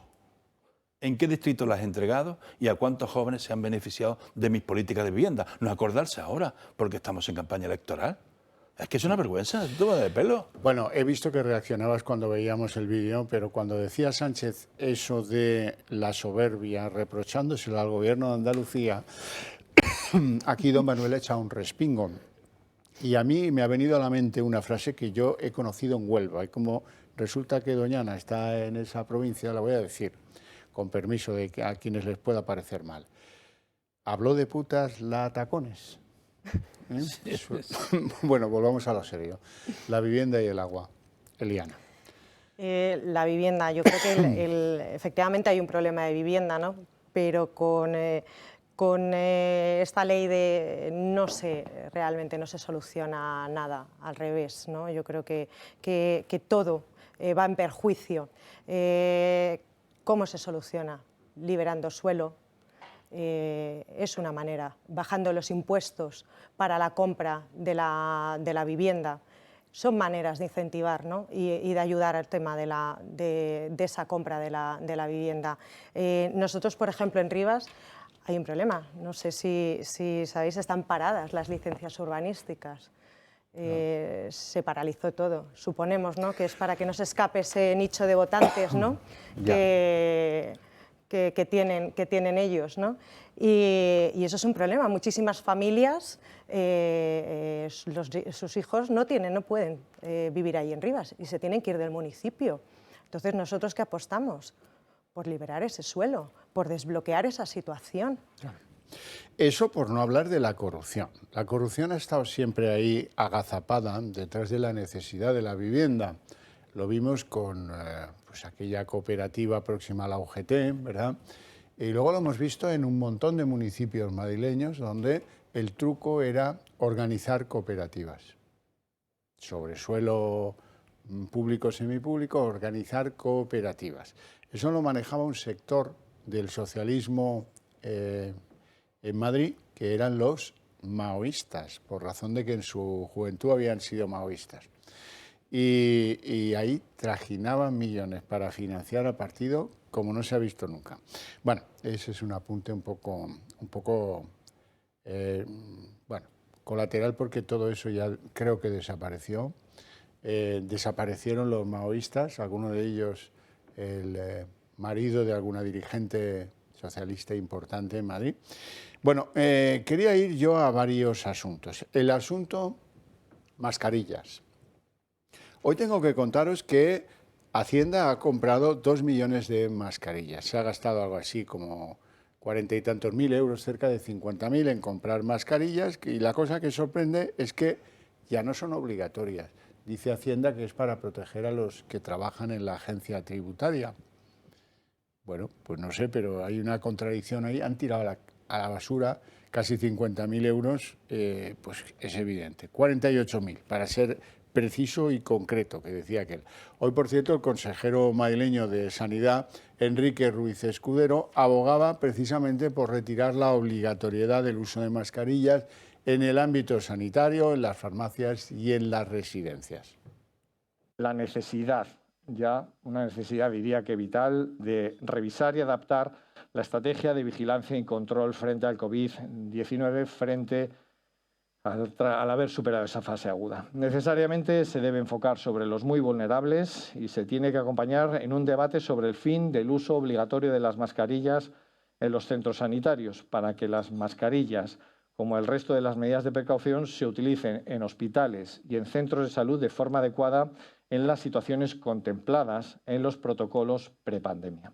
Hombre, ya va siendo hora. A mí me ofende especialmente lo de las farmacias. Si habéis ido recientemente a una farmacia, la parte de la farmacia que vende medicamentos es la parte pequeña, como el área en un campo de fútbol. El resto venden chupetes, preservativos, colonias, champús, papillas, todo tipo de cosas. Para farmacia, todo tipo de efectivamente. cosas. Y hay que entrar con mascarilla. Hombre, ¿por qué quieres que te diga? Por cierto, hasta donde yo sé, los medicamentos se venden cerrados, ¿no? El problema es que quieras que te hagan en alguna de esas farmacias una fórmula magistral, que te va a costar encontrarla. Así es que, oiga, déjense ya de tonterías, ¿no? Yo se lo agradezco al señor Escudero, ¿no? Pero yo creo que, una vez más, ¿no? Aquí el PP llega tarde. Nosotros lo pedimos en marzo, hace un año, en marzo del 22, ya pedimos esto. Nosotros queremos, obviamente, volver antes de la época prepandemia y cuanto antes. Creo que tiene que estar en los centros. Bienvenida sea la medida.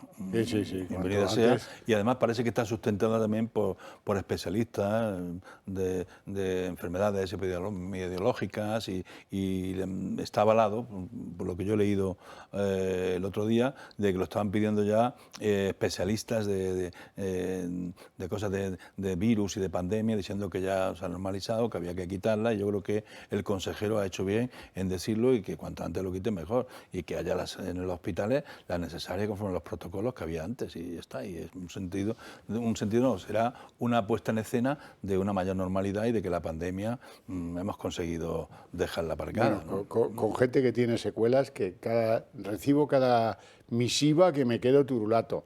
Es que hay un aumento de los herpes, sí, he dicho herpes. Es que hay un aumento de los acúfenos, es que hay un aumento de no sé qué. Es que, mire, y cuando voy al hospital porque me estoy tratando, descubro que hay centenares de personas a las que les ha pasado lo mismo. Bueno, de estas cosas solo se habla aquí. Pero parece que actualmente hay muy pocos ingresados con COVID, eso es verdad. Y en UCI están muy poco ocupadas, hay muy pocas personas pero gente que ha pasado por motivadas por el COVID, ¿no? Descubre nuevas secuelas que solo se asocian a esto, según dicen algunos que entienden más que yo de medicina.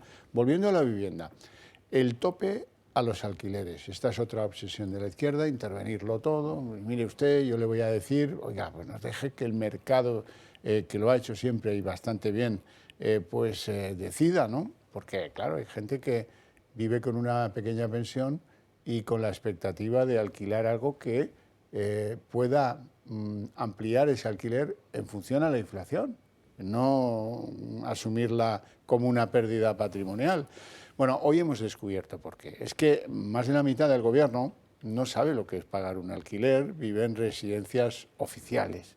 Les cuento, por ejemplo, Nadia Calviño y Raquel Sánchez viven en un piso de la colonia del Viso. Yolanda Díaz tiene un ático junto al Parque del Retiro. Mira, yo así también me hago comunista, ¿eh? No tengo problemas. José Manuel Álvarez, que por si alguien no lo sabe, es el ministro de Exteriores, vive en el Palacio de Viana, que es la antigua sede. Magnífico. Magnífico, este es lujo puro. Bueno, ya vivo Moratinos allí, ¿eh? Sí. Yo conozco las instalaciones, son extraordinarias además, con jardines y todo esto aquello. Magnífico, sí, lo has definido. Detrás del ministerio está. Bueno, la cuestión es que todos los socialistas están encantados con el gobierno, porque todos han pillado una cosa a otra del gobierno Sánchez, están encantados.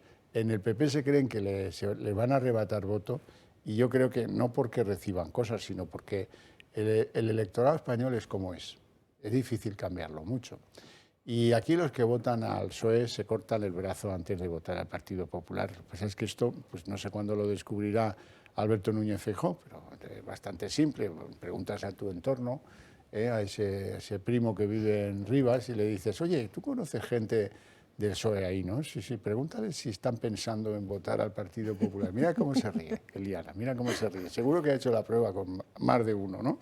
Y son, bueno, ¿qué me estás diciendo? Irán a la abstención, muchos de ellos. Eso sí que es posible. Otra cosa ya es distinta. Ahora, todos los socialistas tampoco están contentos con Pedro Sánchez, eso es una obviedad. Fijaros cómo se escuda Emiliano García Paje, el varón manchego, que según las encuestas lo tiene muy complicado. Pues no tengo todavía esa información. Mañana está en Toledo, lo que pasa es que a mí me pilla en Bruselas, porque cuando me informaron, es que nosotros de los actos del presidente del gobierno nos informan, que no es exactamente lo mismo que nos consultan. Que debe ser así, porque tenía previsto, si no me equivoco, un acto en la región para el entorno del 12-13 de mayo, y ayer mismo vi que le va a recibir Biden. Obviamente eso va por delante, es más importante para este país. No da puntada sin hilo Emiliano García Paje, ¿eh? Tiene dos discursos, uno por la mañana y otro por la tarde. Pero bueno, ya sabes que es de la escuela de bono convertible. Así que de bono convertible, José Bono convertible, ¿no? Mira, pues lo del alquiler. A ver, es una vergüenza que los socialistas que empezaron a asomarse a la ley de los alquileres con la liberalización de la ley Boyer, que ayudó mucho a los tenedores 38, de casa, ¿no? y tal, bueno, que ahora se metan en este intervencionismo. Primero nos dicen que durante la pandemia que había que limitar temporalmente la subida porque la pandemia era un futuro incierto, no se sabía, y limitaron temporalmente a lo del 2%. Pero ahora quieren hacerlo perpetuo, ahora quieren ir más allá. Ahora ya han dicho que durante el 22 solamente podéis subir el 2% con independencia de lo que usted haya pactado en su contrato. Vulneran el contrato y entonces el contrato ya no sirve. La voluntad de las partes no sirve. Ahora ya el 2. Y el año que viene vamos a poner el 3. El 24 vamos a poner el 3. Y luego los desahucios, mire usted, esto, el que no pague, ya veremos, porque hay que darle plazo para buscar una solución habitacional a las familias en crisis. O sea, todo lo que han hecho es al pobre ahorrador, ese que tú contabas antes, que tiene como complemento de su pensión los alquileres, pues llamarlo con, si tienes 5 ya, como tu mujer tenga 2 y tú 2 ya, con 5 grandes tenedores de vivienda, han puesto grandes tenedores de vivienda. Y entonces es un intervencionismo más en la propiedad privada. Y oye, aquí hay que estar en el mercado y con la libertad y que respetando los contratos. Es que no lo se puede primero meter que, en los contratos hacen estas esto. medidas es reducir, porque la gente dice, pues no lo alquilo. Y reducir el parque de viviendas de alquiler, que es lo que no nos conviene a ninguno. Y lo va a subir, porque tiene más riesgo porque si le limitan la salida del incumplidor del contrato, pues ya me contarás en el lío que te metes. Vete ahora a los juzgados y con esa ley que diga que no tengo posibilidades de vivienda, que vaya a los servicios sociales, que me den una vivienda, y con esto... Tenéis muchos habido, ocupas ¿no? en Rivas. Tenemos ocupas, pero efectivamente es que es una más, ¿no?, del intervencionismo, ¿no?, que quieren. O sea, están en contra de la propiedad privada y está claro, ¿no? Hombre. Está claro que no funciona, no ha funcionado en Barcelona, no ha funcionado en Berlín. Ni en París, ni en ningún sitio donde se aplica. Efectivamente, y así es una más. ¿Quién va a comprar una vivienda? Luego no se la van a dejar alquilar al precio que quiera alquilarla porque se la van a limitar. ¿Qué haces? Esa vivienda la quitas, la vendes, por lo tanto es una vivienda que está menos en el mercado, por lo tanto es un fracaso. Y la inseguridad jurídica que te crea, porque ya las leyes con estas políticas de protección hasta el límite de los vulnerables o de la gente que hay que ayudarle, pero no a costa del ahorrador y del particular, que todos no somos fondos que vienen del mundo mundial, del capitalismo salvaje, ¿no? Mire usted, Pino, aquí hay mucho ahorrador. Tengo un regalo para ti, quiero que lo veas. El coste de la cesta de la compra sigue creciendo y presiona de lleno el bolsillo de las familias. La situación es tan crítica que más del 40% de los españoles se ven obligados a contener su nivel de consumo, algo que ha repercutido de lleno en varios productos. El aceite de oliva es uno de ellos. La escasa producción de los olivares y la subida de los precios ha hecho que su demanda se desplome un 30%. Veamos un claro ejemplo. De una producción de 1,4 millones de toneladas en la campaña 2021-2022, se ha pasado a una que en estos momentos ronda las 680.000 toneladas. Y es que a pesar de la rebaja del IVA, el aceite de oliva continúa aumentando su coste, concretamente hasta el 32,1%. Pero ojo, porque no es el único alimento. Hay muchos más que también están en récord de precios. La carne, por ejemplo, ha aumentado un 14% en el último año. También lo ha hecho la leche, el queso o los huevos, que han subido otro 14%. Y las legumbres y hortalizas se han encarecido un 22% en el último año.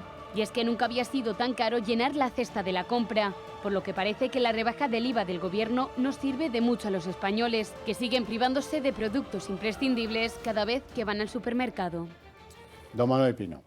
Bueno, Javier, el aceite ha subido y la verdad que está ya a un nivel casi a 6 euros y es muy difícil que el consumidor tiene que buscar otra alternativa.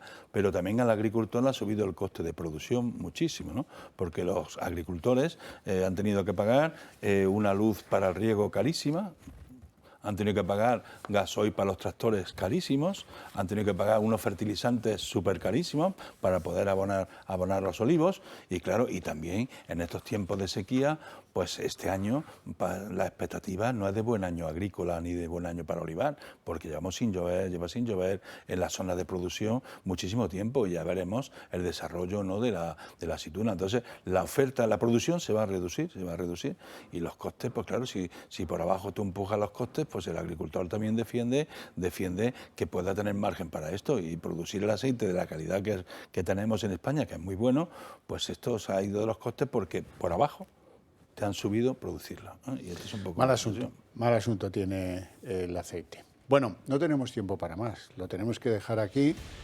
Con mi agradecimiento a ustedes dos por su presencia y por sus opiniones aquí, a ustedes en casa por su paciencia y su interés. Ahora bien, ustedes tienen premio, porque ahora a la vuelta de publicidad nos vamos al día en 30 minutos.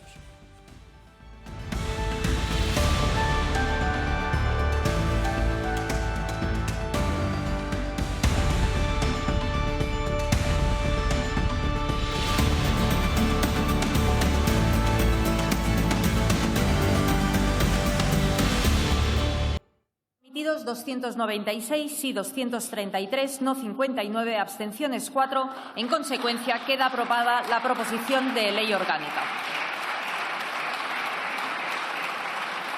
El día en 30 minutos. Con ese resultado que han visto, se ponía a punto y aparte en la polémica reforma de la ley del solo sí es sí.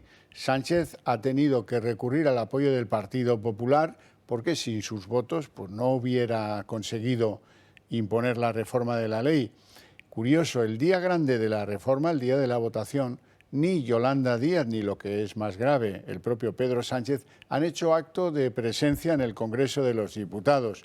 Un desprecio a ese millar de mujeres y de niños que son las víctimas de una mala ley, de una ley desastrosa que Podemos, pásmense, sigue defendiendo con uñas y dientes.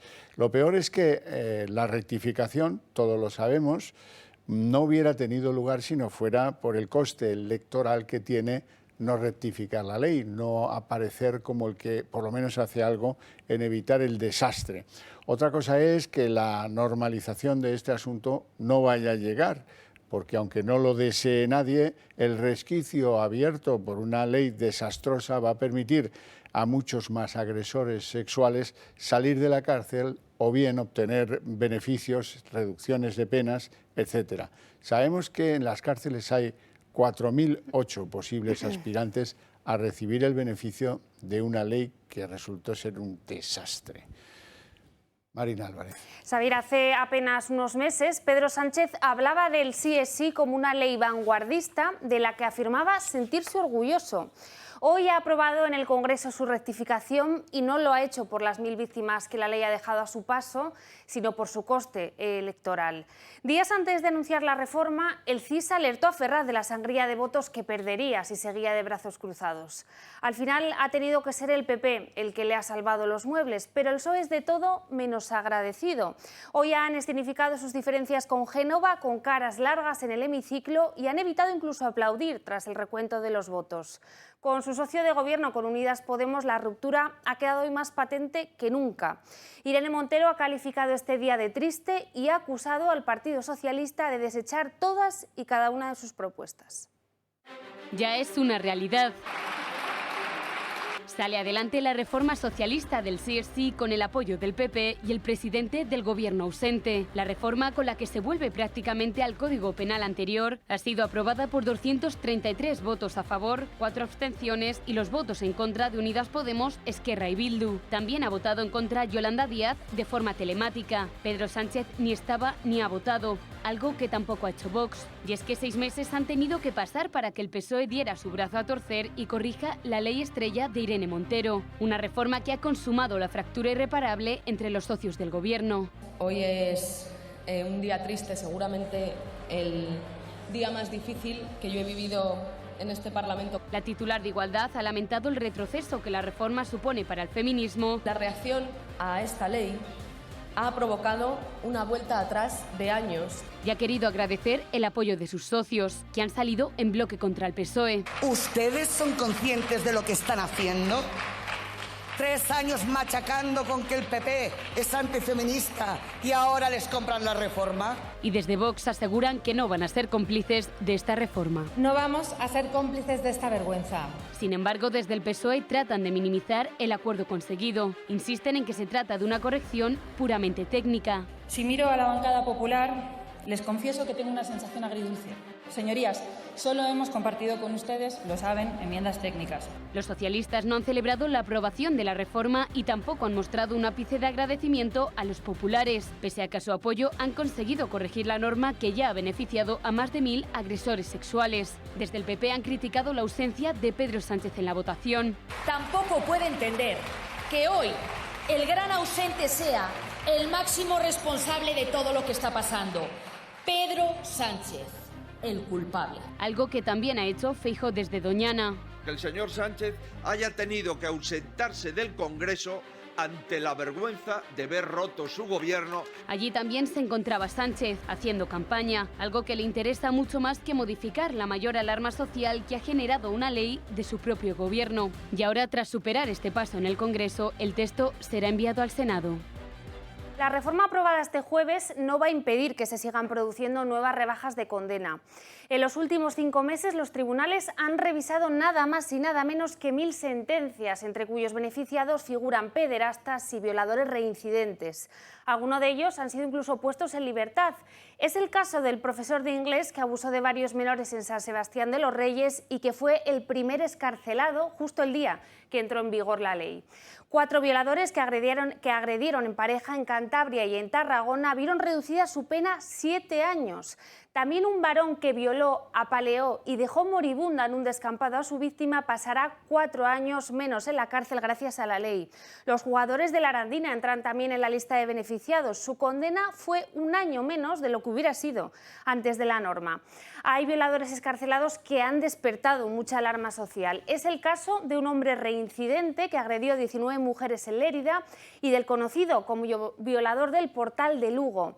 La última rebaja que hemos conocido, lo cierto, es escalofriante. Se trata de un abuelo que abusó durante años de sus 2 nietas y que va a pasar 6 meses menos entre rejas. Y hoy la portavoz de Coalición Canaria, Ana Oramas, ha sido una de las grandes protagonistas por sus duros reproches a Irene Montero.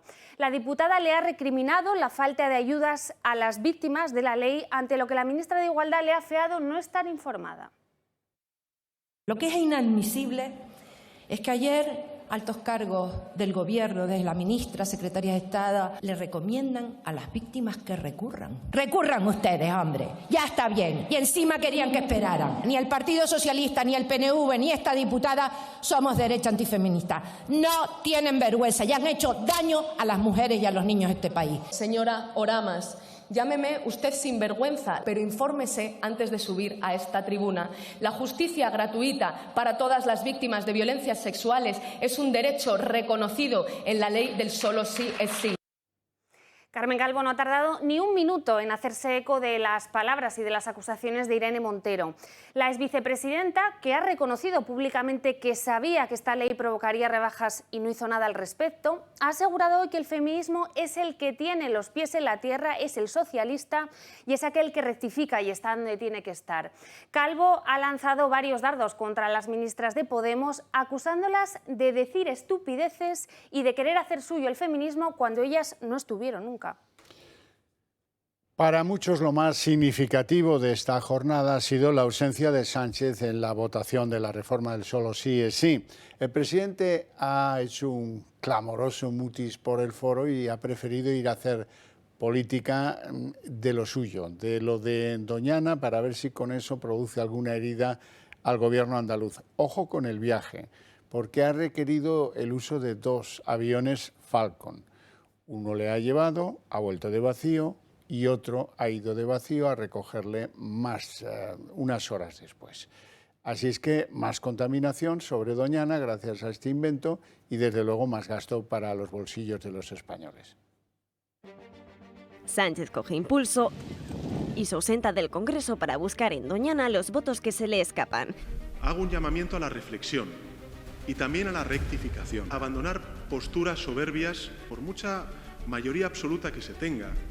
Esto no va de coste electoral. Sin ronda de preguntas, al presidente le ha faltado tiempo para responder a por qué ha utilizado 2 Falcon para acercarse hacia este enclave. A 30 kilómetros de distancia, Núñez Feijóo califica su actitud de hipócrita. Que el gobierno no venga a manosear Doñana para echarle la culpa a los andaluces del problema del agua de España. Y critica que haga uso de este medio para un trayecto de 45 minutos y que podría haber hecho en un AVE y que contamina casi tanto como un ciudadano europeo en apenas 3 meses. No es coherente venir en Falcon a defender Doñana y Doñana se defiende ejecutando infraestructuras. En la Moncloa han marcado a Juanma Moreno Bonilla como un objetivo a abatir por sus políticas en la zona, pero desde Madrid rechazan que haya ninguna conspiración. La protección de Doñana y la crisis del agua han marcado las agendas del gobierno socialista y de la oposición, pero también la vivienda. El acceso de los jóvenes al alquiler o a una hipoteca se ha convertido en uno de los focos de la pugna política entre PP y PSOE a días de las elecciones territoriales. Sánchez, con su anuncio electoral desde la tribuna del Congreso de crear 45.000 pisos más de alquiler asequible, pretende reactivar el voto de los menores de 35 años y un gran caladero en el que también se está centrando el PP. El bono al alquiler joven que aprobó el Ejecutivo el año pasado de nada le está sirviendo a un sector de la población que lidera la tasa de paro de todos los países de la OCDE.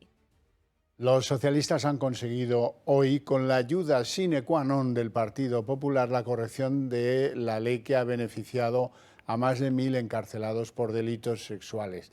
Demuestra que el Gobierno está roto por la mitad. Ese es otro de los elementos que explica el debate de hoy. La ministra de Igualdad, Irene Montero, admite con rabia contenida que hoy ha sido el día más triste de su carrera política. Cerca de la ministra de Podemos estaba Pilar Llop, la titular de Justicia, la portavoz de la contraparte socialista, conteniendo sus gestos, incluso sus sonrisas. La respuesta a la chulería de Irene Montero ha durado toda la jornada. Toda la jornada se ha echado en falta que alguien le reprochara esa especie de soberbia. No ha sido hasta que ha intervenido la diputada canaria Ana Oramas, la hemos escuchado hace poco, que señalaba que el problema ha sido la actitud que ha tenido en estos 5 meses atrás el Ministerio de Igualdad para concretar que es que no tenéis vergüenza. Por otra parte, la representante de Vox, Carla Toscano, explicaba que su grupo no participaba en la votación porque no quiere ser cómplices de esta vergüenza y reprochaba al Partido Popular que se hayan hecho corresponsables de esta reforma de una ley vergonzosa. Y Pedro Sánchez, se preguntaban todos, pues Sánchez, ya saben, se ha alargado, no ha querido estar sentado asistiendo al debate, no ha querido añadir nuevos inconvenientes a su relación con Podemos, se ha lavado las manos, no votando la reforma como quien se quiere proteger de cualquier salpicadura de un inminente desastre electoral consecuencia de esta ley. Me alegra que el Consejo General del Poder Judicial celebre la reforma y que diga que a ver si hay suerte y con la reforma el Gobierno de España deja de hacer responsables a los jueces del fracaso de las malas leyes que produce. Y en medio de este contexto, Tezanos lanza el estrellato a Yolanda Díaz. El CIS de marzo otorga a Sumar casi el doble de apoyos que a Podemos e incluso le araña votos al PSOE, que pierde 2,5 puntos respecto al mes de marzo. El Partido Popular también cae 2 puntos en el último mes. Tezanos, acusado por Podemos de manipular las encuestas en su contra, lanza hoy un claro mensaje con este último barómetro. Sumar ha hundido a los morados, que en solo 2 meses han pasado de ser la tercera a la quinta fuerza nacional.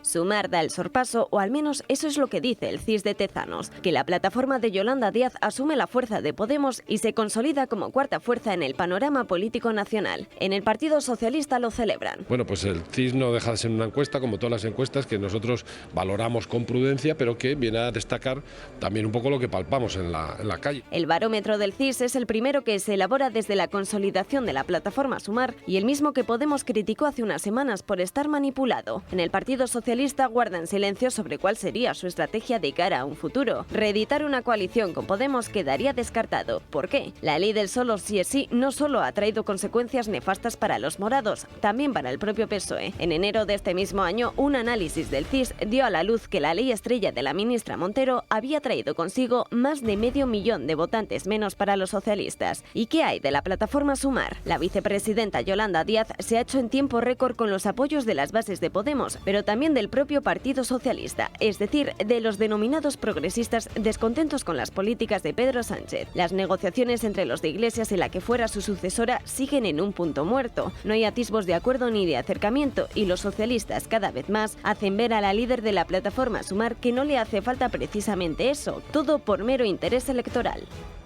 En tiempos de Felipe González, el PSOE consiguió mostrar a los españoles que era posible robar, quedarse lo que no era de ellos en el BOE, en el manejo del BOE. En tiempos de Pedro Sánchez, pues robar no se sabe. Lo que sí se sabe es que han convertido el BOE en una institución pues desprovista de profesionales competentes. Verán, el BOE declaraba derogada la Constitución española la mañana del pasado miércoles. Fue un error lo que hizo que el BOE publicara la apostilla de disposición derogada, la que suelen poner a las normas que pierden vigencia en lo que toca a la Constitución española. Lo mismo le ocurrió de un plumazo a la Ley de Enjuiciamiento Civil, al Código Penal, al Código Civil, al texto refundido del Estatuto de los Trabajadores o a la Ley General de la Seguridad Social. Continúan también los anuncios electorales. José Antonio Primo de Rivera será exhumado del Valle de los Caídos el próximo lunes. Así lo ha confirmado este jueves el ministro de la Presidencia, Félix Bolaños, en un acto en Cataluña. Los restos podrían ser trasladados al cementerio de San Isidro y la familia ha pedido que este proceso se realice en la más absoluta intimidad. Primo de Rivera entra ahora en la lista de exhumados que el Gobierno ha ido engrosando en los últimos meses. Además de Franco, Moncloa ordenó el pasado noviembre el levantamiento de los restos del general Queipo de Llano. Bueno, la valentía de Emiliano García Paje, poniéndole pegas a la actuación de Pedro Sánchez, continúa. Ya lleva como 4 o 5 días, no crean. Esta vez se trata de cuestionar los viajes del presidente del Gobierno. Con enorme desinterés por el asunto, dice Emiliano García Paje que, oiga, creo que viene a Toledo, pero a mí como que me da igual, yo estoy en Bruselas. Escúchenlo porque es una novedad. Pues no tengo todavía esa información. Mañana está en Toledo, lo que pasa es que a mí me pilla en Bruselas porque cuando me informaron, es que nosotros de los actos del presidente del Gobierno nos informan, que no es exactamente lo mismo que nos consultan. Que debe ser así, porque tenía previsto, si no me equivoco, un acto en la región para el entorno del 12-13 de mayo y ayer mismo vi que le va a recibir Biden. Obviamente eso va por delante, más importante para este país. Los políticos, cuando llega la precampaña, a veces hacen verdaderas tonterías. Es el caso de la alcaldesa de Barcelona, Ada Colau, que se acercó a un comercio pues con el interés oculto de celebrar el fin del Ramadán y felicitar esa fiesta a los musulmanes de Barcelona. El asunto quedó tan emponzoñado por un guión mal hecho, por unas pausas horrorosas, en fin, que ha quedado claro que esa pretendida compra de un paquete de arroz tenía un propósito electoral. Hay muchos que la están friendo a palos en las redes sociales porque están diciendo, oiga, a ver cuándo usted felicita la Pascua a los cristianos o a los ortodoxos o a los judíos. No, tiene que ser el Ramadán. ¿Me cobras? Claro que sí. ¿Usted es Ada Colau, la alcaldesa de Barcelona? Sí, soy yo. ¿Puedo hacer algo por ti? Es que mañana acaba nuestro Ramadán y tenemos fiesta pasado mañana. Quiero que saludes a todos los musulmanes, que pasemos una feliz fiesta. Claro que sí. Feliz Ramadán a todos los vecinos musulmanes de Barcelona, que tengáis una feliz fiesta. Y España se queda sin aceite. Nuestro oro líquido ha caído en desgracia por la subida de los precios y la escasa producción de los olivares. Su demanda se ha reducido un 30% en los últimos meses. Las exportaciones también, de las que nuestro país es líder, se han desplomado un 20%. El coste de la cesta de la compra sigue creciendo y presiona de lleno el bolsillo de las familias. La situación es tan crítica que más del 40% de los españoles se ven obligados a contener su nivel de consumo, algo que ha repercutido de lleno en varios productos. El aceite de oliva es uno de ellos. La escasa producción de los olivares y la subida de los precios ha hecho que su demanda se desplome un 30%. Veamos un claro ejemplo. De una producción de 1,4 millones de toneladas en la campaña 2021-2022, se ha pasado a una que en estos momentos ronda las 680.000 toneladas. Y es que a pesar de la rebaja del IVA, el aceite de oliva continúa aumentando su coste, concretamente hasta el 32,1%. Pero ojo, porque no es el único alimento, hay muchos más que también están en récord de precios. La carne, por ejemplo, ha aumentado un 14% en el último año. También lo ha hecho la leche, el queso o los huevos, que han subido otro 14%. Y las legumbres y hortalizas se han encarecido un 22% en el último año. Y es que nunca había sido tan caro llenar la cesta de la compra, por lo que parece que la rebaja del IVA del Gobierno no sirve de mucho a los españoles, que siguen privándose de productos imprescindibles cada vez que van al supermercado. El precio del diésel cae por tercera semana consecutiva y parece que se puede colocar dentro de muy poco por debajo del €1,50 el litro de diésel. Por el contrario, el precio de las gasolinas repunta ligeramente y ya está en unos 651 euros, 1,651 por litro. Y además en Segovia no salen de su asombro después de conocerse el robo de 5 toneladas de comida del Banco de Alimentos. Los asaltantes se llevaron productos por valor de 15.000 euros, además de un ordenador y una furgoneta de reparto. La oficina quedó totalmente destrozada tras este robo. De momento se desconoce quién ha podido estar detrás, aunque los trabajadores advierten de la presencia de personas que recogen chatarra por el polígono y que conocen perfectamente sus horarios. Más de 2.000 vecinos de la zona se benefician a diario de los alimentos de este banco. La noticia ha provocado un aluvión de solidaridad en otras entidades de la zona. Hacienda acaba de comprar 2 millones de mascarillas quirúrgicas después de que desde hace meses hayan dejado de ser obligatorias. El propósito de la compra, dice, es proteger a los funcionarios de la agencia tributaria. Sin embargo, para ir a la agencia tributaria no es necesario ponerse mascarilla, ni los trabajadores que están en ella tampoco están obligados a llevarla. 48.000 euros injustificados o tirados a la basura. Hoy, por cierto, el consejero madrileño de Sanidad, Enrique Ruiz Escudero, se planteaba retirar la obligatoriedad de las mascarillas en el ámbito sanitario, también en las farmacias o en las residencias geriátricas. La necesidad, ya una necesidad diría que vital, de revisar y adaptar la estrategia de vigilancia y control frente al COVID-19 frente al haber superado esa fase aguda. Necesariamente se debe enfocar sobre los muy vulnerables y se tiene que acompañar en un debate sobre el fin del uso obligatorio de las mascarillas en los centros sanitarios, para que las mascarillas, como el resto de las medidas de precaución, se utilicen en hospitales y en centros de salud de forma adecuada en las situaciones contempladas en los protocolos prepandemia. Y el Tribunal de Apelaciones de Florida ha confirmado hoy la condena a cadena perpetua para Pablo Ibar. La defensa del estadounidense de origen vasco pedía que se levantase la reclusión de por vida y que se celebrara un nuevo juicio. Ibar lleva casi 29 años preso por un triple asesinato ocurrido en 1994 en el que él siempre aseguró no haber participado. Su defensa estudia ahora interponer un recurso ante el Tribunal Supremo del Estado.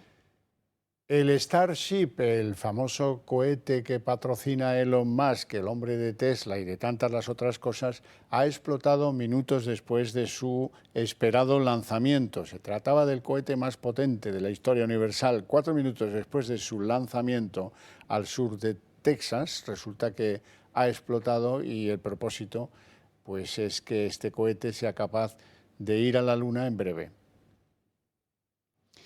Bueno, y les tenemos que añadir otro asunto desde mi punto de vista muy serio. Indignados están todos los que sufren del ELA.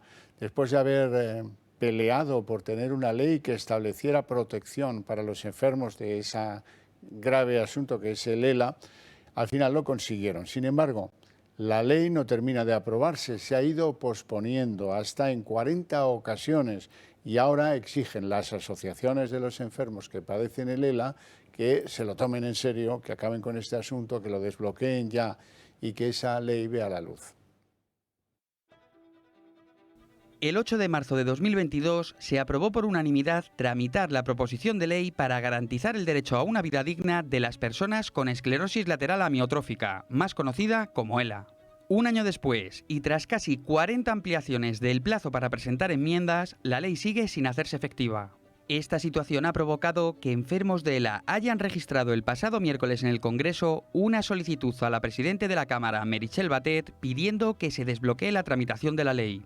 La esclerosis lateral amiotrófica es una enfermedad neurodegenerativa con una esperanza de vida que suele estar entre los 2 y los 5 años desde que se realiza el diagnóstico.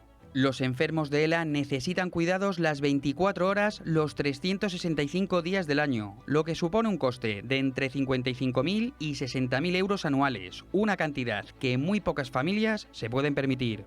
Además, suele afectar más a los hombres que a las mujeres, y es a día de hoy la enfermedad neurodegenerativa más frecuente en España, y la tercera en incidencia solo por detrás del Alzheimer y el Parkinson. De hecho, en la actualidad se calcula que hay cerca de 4.000 pacientes diagnosticados en nuestro país. La ley ELA se basa en 4 pilares fundamentales. El primero es el reconocimiento del 33% de discapacidad desde el momento del diagnóstico a la patología. El segundo pilar es la atención preferente para que los pacientes cuenten con recursos técnicos y humanos. El tercero es la posibilidad de acogerse al bono eléctrico en los casos avanzados, ya que necesitan ventilación mecánica. Y por último, está el garantizar una atención especializada las 24 horas. Por todo ello, cada vez son más las voces que denuncian el bloqueo a una ley muy necesaria para garantizar una vida digna a los enfermos de ELA. Hasta aquí el día en 30 minutos. Les deseamos una feliz noche a todos, especialmente a aquellos que decidan compartirla con nosotros. Y volvemos mañana con toda la información aquí a partir de las 7. Hasta mañana.